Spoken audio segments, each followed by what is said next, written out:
नमस्कार. आपण ऐकतोय डॉक्टर सौ अनुराधा सुधीर कुलकर्णी लिखित अमृतमय ज्ञानेश्वरी, श्री ज्ञानेश्वरीचा रसास्वाद. आजचं आपलं प्रकरण चाललंय 24वं, ईश्वरी रहस्य. भगवद्गीतेतील अध्याय 9 चौथा आणि 5वा श्लोक प्रथम आपण ऐकणार आहोत. मया तदमिदं सर्वं जगद्व्यक्तमूर्तिना मस्थानी सर्वभूतानि न चाहं तेष व्यवस्थितः न च मस्थानि भूतानि पश्य मे योगमैश्वरं भूतभृन्न च भूतस्थो ममात्मा भूतभावनः. दोन्ही श्लोकांचा अर्थ आपण एकदम ऐकूयात. भगवान म्हणतात, अव्यक्त रूपाने मी हे सर्व जगत व्यापलेलं आहे. सर्व भूतं माझ्या ठिकाणी आहेत, पण मी त्यांच्या ठिकाणी स्थित नाही. हा झाला 4थ्या श्लोकाचा अर्थ.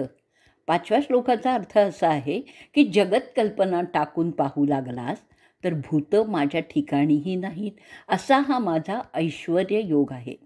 तो पहा, भूतांच्या ठिकाणी स्थित नसलेलं आणि ज्यांच्या ठिकाणी भूतांची कल्पना केली जाते अशा प्रकारचं माझं हे स्वरूप आहे.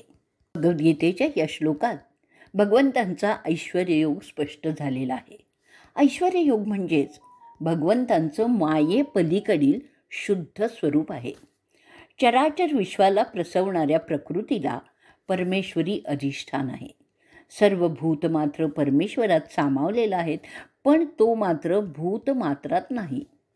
आणि भेदभावाची कल्पना टाकून जर बघता आलं तर भूत मात्र कधी परमेश्वरात नव्हतंच.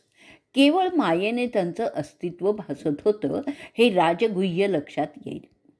या जगत पसाऱ्याचा मूलाधार असूनही कशातही न अडकता मूळ अद्वय स्वरूपातलं भगवंतांचं राहणं हाच ऐश्वर्ययोग आहे.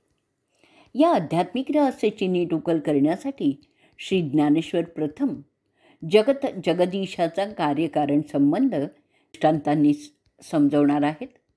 प्रथम आपण 64 आणि 65वी ओवी अध्याय 9 ऐकूयात. माझे या विस्तारलेपणा नाव हे जगची नोहे आघवे, जैसे दूध मुराले स्वभावे तरी तेची दही. का बीजची जाहले तरू अथवा भांगारची अलंकारू, तैसा मज एकाचा विस्तारू ते हे जग. माझा विस्तार म्हणजेच हे जग नाही आहे का? ते कसं? तर दूध विरजल्यानंतर त्यापासून जसं दही, बीजापासून जसा वृक्ष किंवा सोन्यापासून जसा अलंकार निर्माण होतो, तसंच भगवंतांपासून जग निर्माण झालेलं आहे. श्री ज्ञानेश्वरांनी दिलेले हे दृष्टांत चढत्या क्रमाने जग जगदीश संबंधांच्या यथार्थ ज्ञानाकडेच घेऊन जातात. दयाचं एकमात्र कारण म्हणजे दूध. त्याप्रमाणे एका परमात्म्यापासून हे जग बनलं, पण एकदा दुधाचं दही झालं की दूधपणा पूर्णपणे संपतो. परमेश्वर अविनाशी असल्यामुळे जगत निर्मितीनंतरही तो तसाच असतो. म्हणून बीजाचं उदाहरण दिलेलं आहे. वृक्षाची निर्मिती बीजापासून होते. वृक्षाच्या फळातून पुनश्च बी तयार होतं. तसंच जगातील ज्ञानयोगी परमेश्वर स्वरूप बनू शकतात, पण बीज आणि वृक्ष यांच्या स्वरूपात भिन्नता आहे, तशी जग आणि जगदीशात नाही. त्यानंतर श्री ज्ञानेश्वरांनी सोनं आणि अलंकाराचा दृष्टांत देऊन जग आणि त्याचं कारण परमेश्वर यांच्या संबंधातील परिपूर्णता दाखवलेली आहे. सोन्याचा अलंकार घडला तरी सोन्याचं सोनेपण कायमच राहतं. तसंच जग निर्माण करणाऱ्या जगदीशाचं अनादी अनंतपण कायम आहे. जगात भासमान होणाऱ्या भेदभावात तो नाही. त्यातील मायावी उत्पत्तीनाशातही तो नाही. म्हणून श्री ज्ञानेश्वर यानंतर जल आणि त्याचा फेस यांचा दृष्टांत देत आहेत. पाण्यापासून फेस तयार होतो, पण फेसात पाणी नसतं. तद्वतच परमात्म्यापासून जग तयार होतं, तरीही त्या जगाच्या संकुचितपणात तो नाही. इथपर्यंत गीतार्थ ध्यानात आल्यासारखं वाटतो.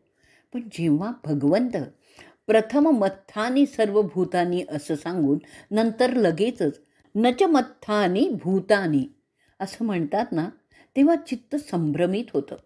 पण ज्ञानेश्वर माऊलींचं बोट धरलेलं असल्यावर आपल्याला काय हो चिंता. भगवंतांचं हृदगत श्री ज्ञानेश्वर आपल्यापर्यंत व्यवस्थित पोचवतात. आता आपण पुढच्या ओव्या ऐकूयात. 71, 72 आणि 73 अध्याय 9व्यातल्या. आमुचा प्रकृती पहिली कडील भावो, जरी कल्पनेवीण लागली पाहो, तरी मज माझी भूते हेही वावो, जे मी सर्व म्हणवनी. एरवी संकल्पाची ये सांज वेळे, नावेक तिमीर रेझती बुद्धीचे डोळे. म्हणवनी अखंडितची परी झावळे, भूत भिन्न ऐसे देखे. तेची संकल्पाची सांज जई डोपे, तै अखंडितची आहे स्वरूपे. जैसे शंका जात खेवो लोपे, सापपण माळेचे. तिन्हीचाही आपण अर्थ ऐकूयात. द्वैत कल्पना सोडून परमेश्वराचा प्रकृती पलीकडील शुद्ध भाव पाहू गेल्यास त्याच्यामध्ये भेदभावांनी भरलेला मर्त्यभूत मात्रांचा पसारा आहे. हेही म्हणणं व्यर्थ ठरतं, कारण सर्वत्र मीच मी आहे. माझ्याविना दुसरं इथे काहीही नाही. एरवी जगत संकल्पनेच्या सांजवेळी विवेकबुद्धीचे डोळे मंद होतात आणि परमात्म स्वरूपाच्या अखंडत्वात भेद दिसायला लागतात. माझं अद्वय स्वरूप दिसेनासं होतं आणि त्या ठिकाणी निरनिराळी भूतं दिसायला लागतात.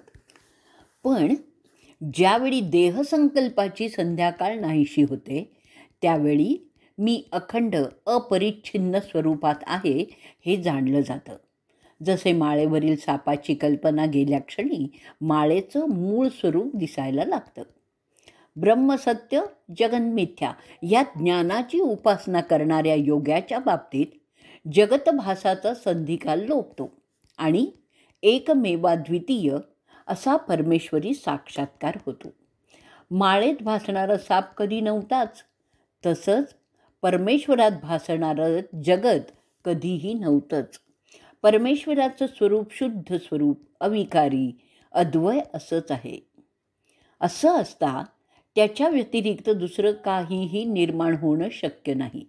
ईश्वरी प्रकृतीमुळे जग उत्पन्न झाल्यासारखं वाटतं, पण मुळात अद्वय परमात्मा हेच एक सत्य अनुभूतीस येऊन ब्रह्मैक्याच्या आनंदात ज्ञानयोगी तल्लीन होतात. त्यांचं मी पण त्या सर्वात्मक परमेश्वरात विरून जातं. 23 ऐकूयात. ऐसी या प्रतीती बोध सागरी, तू आपणे याते कल्लोळू एक करी. मग जव पाहासी चराचरी, तव तूची आहासी. अर्थ, ब्रह्मैक्याच्या अशा साक्षात अनुभूतीरूप सागरातील एक लाट तू स्वतःला कर. असं केलं म्हणजे जेव्हा तू चराचराकडे पाहशील तेव्हा त्यात आपलंच आत्मस्वरूप असल्याचं तुला कळून येईल. आत्मज्ञानाशी एकरूप होण्याचं आवाहन भगवंत अर्जुनाला करतात. आपलं सर्वस्व आपण अर्जुनापुढे उघड केलेलं आहे, तेव्हा आता अर्जुनाने ईश्वरी हृदयीचं गुज स्वतःच्या हृदयात घेऊन देहभान हरपून त्याचा उपभोग घ्यावा, हे भगवंतांचे हृदय बोल श्री ज्ञानेश्वर प्रकट करतायत. पुढच्या 135व्या ओवीत ते म्हणतात, हे सर्वस्व आमुचे गूढ, परी दाविले तुझं उघड. आता इंद्रिया देऊनी कवाड, हृदयी भोगी. म्हणजे हे आमचं सर्वस्वी गूढ असं तत्व आहे, पण ते आम्ही तुझ्यापुढे प्रकट केलं आहे. तेव्हा या अलभ्य लाभाचा भोग तू इंद्रियांची दारं बंद करून हृदयामध्ये घे. ईश्वरी स्वरूपाचं चिंतन करताना इंद्रिय वशतेचा त्याग हा केलाच पाहिजे. विषय भोगातच आनंद मानणाऱ्या जीवाला परमेश्वराचं अविकारी केवल स्वरूप आकलनातच येत नाही. पुढची ओवी ते म्हणतात की माते येणे येणे प्रकारे, जाणती मनुष्य ऐसोनी आकारे. म्हणूनी ज्ञानाचे ते अंधारे, ज्ञानासी करी. देवाची व्याप्ती त्याच्या मूर्तीपुरतीच समजून अज्ञानी लोक स्वतःप्रमाणे परमेश्वराला मानुषी रूपात पाहतात. त्यांचं ते विपरीत ज्ञानच आत्मज्ञानाला झाकाळून टाकतं. सर्व चराचर व्यापून उरणाऱ्या अनादी अनंत परमात्म्याच्या शुद्ध स्वरूपाला न जाणणारे मूढ लोक आसुरी प्रकृतीच्या तावडीत सापडतात. कारण त्यांनी कल्पिलेला त्यांचा देवही विशाल नसतो जो, तर त्याची बुद्धी तरी कशी मग विशाल असणार. त्यांच्या राक्षसी प्रवृत्तीचं प्रत्येकारी वर्णन केल्यानंतर श्री ज्ञानेश्वर म्हणतात, त्यांच्याबद्दल बोलणं म्हणजे वाचेला शीणच होतो. जेव्हा तिथे वाणी विश्रांती पावते. त्या साधूंची कथा आता ऐका आणि यानंतर खरोखर मन बुद्धी चित्ताला शीतलता देणारी काव्यरसगंगा श्री ज्ञानेश्वरांच्या मुखातून वाहिलेली आहे. त्या पावन तीर्थात आपण मात्र सुखनैव न्हाऊया. आजचं प्रकरण आणि आपण इथे संपवूयात. श्री ज्ञानेश्वर महाराज.